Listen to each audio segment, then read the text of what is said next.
A lot has changed in my life over the last couple of years. But one thing that hasn't changed is that I still wake up in my van every single morning. Me and my little bulldog Cruz. But last year we got a shop. And that's where I go every morning. I wake up in town somewhere, get dressed, grab a coffee, spray cologne on me because I like to smell sexy for myself, and head to the shop for the day. That big old ambulance has a big old hole in the floor, and I am gonna try and practice on the ambo, learning to weld. We have a hole to fill today. You wouldn't believe how excited I am to see those 3 cans of primer on this island. Now just to get that to the shop. It's just gotta make it that little bit farther. I've had nothing but issues trying to find that paint. No stock anywhere in Canada. Even took to the USA. No stock at just about everywhere that I found online except for one place. I only found that place yesterday. Here's my coffee visitor.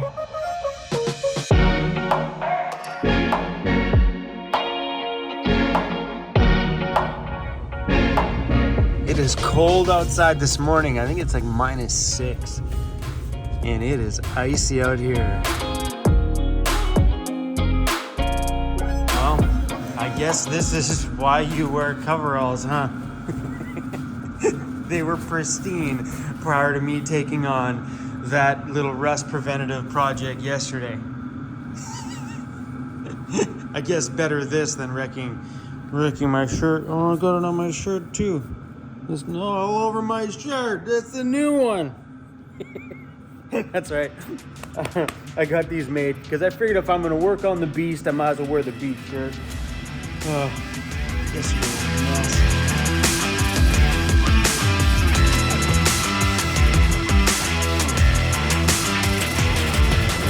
I think today I'm getting rid of that hole. We're going to cover it right over.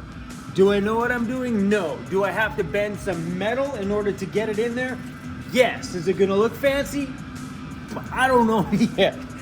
So instead of like butt welding a crazy piece in here, which I think would be completely impossible, I'm gonna bend an edge, so all I have to do is stitch weld it all along the top. You're not gonna see it, it's under the floor. All along the top, down the outside edge there, and I'm gonna bend the bottom lip here and run a weld along the bottom here. This back corner, because it's so packed full of seam sealer, I don't think I'm gonna get it all off good enough that I can actually get a weld in there. So we're just gonna bang it up super tight from the front and the back, and then just run a huge bead of seam sealer on the inside and outside. And then we'll do the same thing, seam sealer on both this side and the front side as well, just to make sure. That's the plan anyway.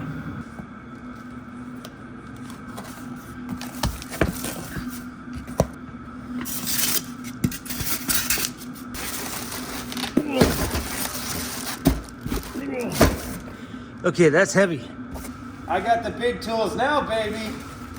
I bought this because I need to bend some sheet metal for that thing.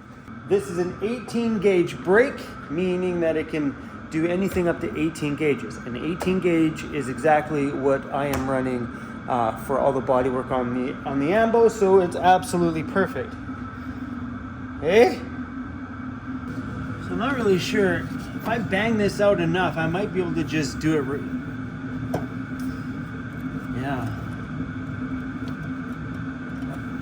See, I thought about running the stitch weld along the front here, but there's some of the metal here that looks pretty thin and I don't want to blow through, so I'm thinking maybe just folding it over the top, knock that little bump down a bit. All right, measurements. We are looking at 22.5 inches, 22 inches.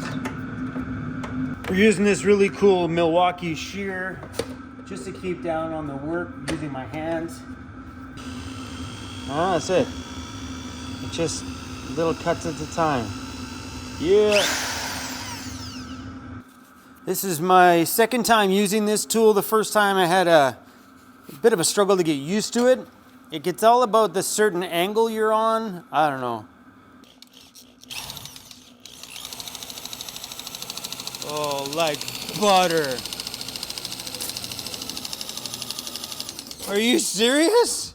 That was epic. So satisfying.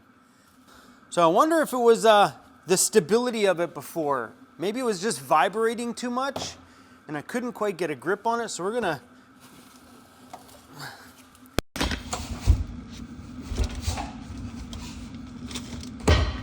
well, this was attached to my phone and my phone fell over. This is the iPhone attachment that plugs into my iPhone.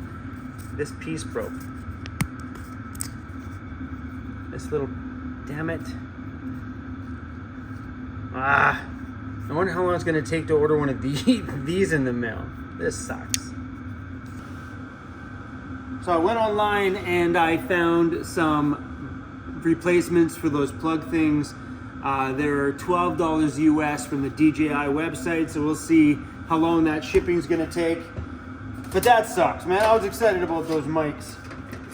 But, you know, when I'm in the shop all the time, all it takes is to move a wrench or something like that, and then my camera that's on my tripod does fall over quite often. And I'm normally not used to having delicate things attached to the phone because the phones are really durable. But anyway, this is not where I wanted to mount this, but I'd like to get that bent up today. I'm not gonna wait to build a bench.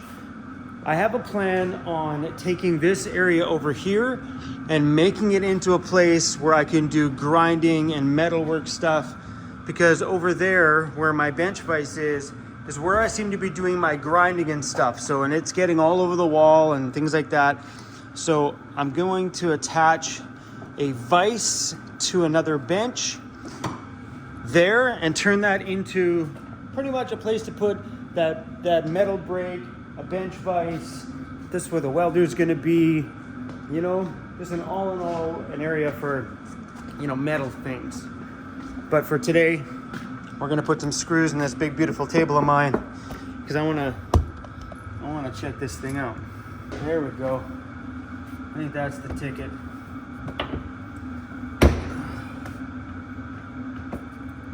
$100.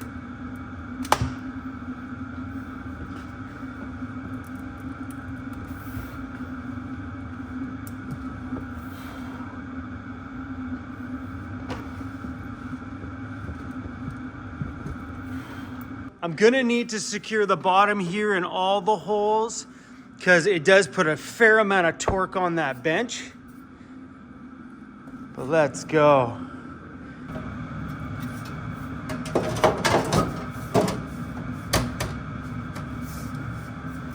So yeah, I think what I'm gonna do, because I was originally gonna fold it on the top here like that, but I don't think I'm gonna do that. I might, because I cut this piece off, if I actually go down to that lip, which is perfect, right there, clear out anything in the corner there, I should be able to grind all these little bumps off, tack that down, and then cut it right along the floor line here and tack it right there to the front of that lip, all the way across.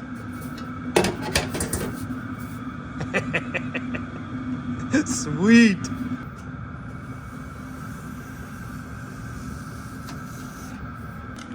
I'm gonna cut this line with a zip disc because I need to make sure this one's straight, and I really don't trust myself with that other tool. This has got to be straight, this one.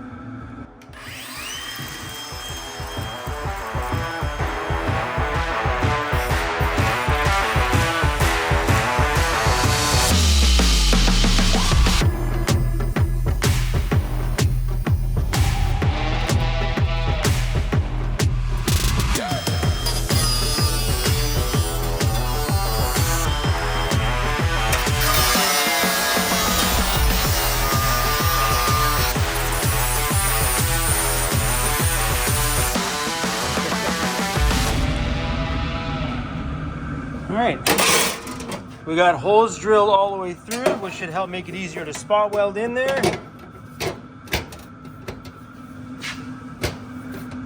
Oh, that looks pretty good. Awesome. It's pretty good. Once I've got the settings to where I personally like them, where they feel good, you just kind of just turn it on and go after that point. I bought that welder last year for like $600 on sale at Canadian Tire. And I was like, okay, I did some research on it before I bought it. They had a few different models on sale, so I sat in the parking lot and I did some research. And I ended up picking one that I thought would do the job.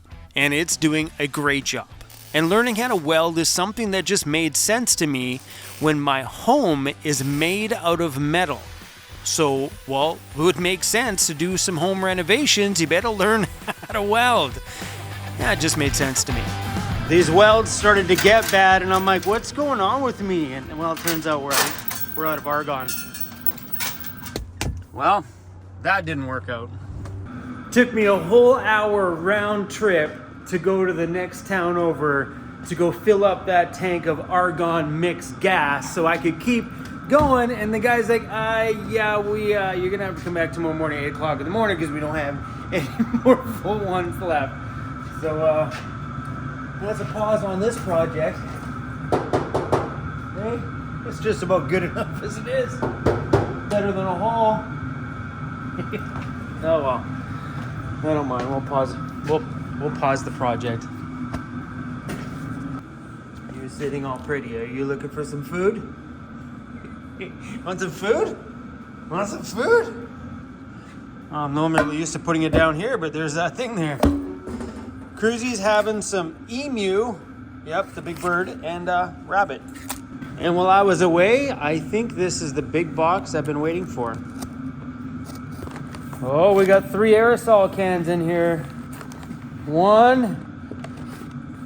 Oh, look what's here. Engine primer. 1 can. Engine primer. 2 cans. Engine primer. My friends, the paint has arrived, which means that thing over there gets to get painted. And parts. And, well, a bunch of the stuff down there still needs to be cleaned. I bet some of you are wondering what that is. It's my paint booth. I don't want green overspray all over my entire shop. So I got the walls and the ceiling of it done. It's all taped off all around the edges. I left enough room for my garage door track to go up a little bit because I want to raise the door up a little. I'm using a box fan with some Micron, whatever they are, filters on the front, just to pull the air out, and it'll catch all the overspray in the filters. I'll leave my side door open to allow a little bit of airflow through here. And then my plan is, once it's all done, shut it all up and hopefully direct some of that heat over there into here and allow that engine to fully dry in my makeshift paint booth. I will be covering the floor with some more plastic. Hey, $50 paint booth. Can't go wrong.